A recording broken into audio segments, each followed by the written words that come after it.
Hey gang, we're here on the beautiful Elk River, the very last day of June, and we are floating down the river, enjoying the day and catching smallmouth bass.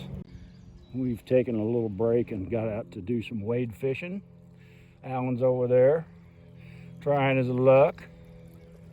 We've caught smallmouth bass and Ozark bass. We're here under the Interstate 49 bridge. Just hundreds of cliff swallows. Wow, they are really putting on a show.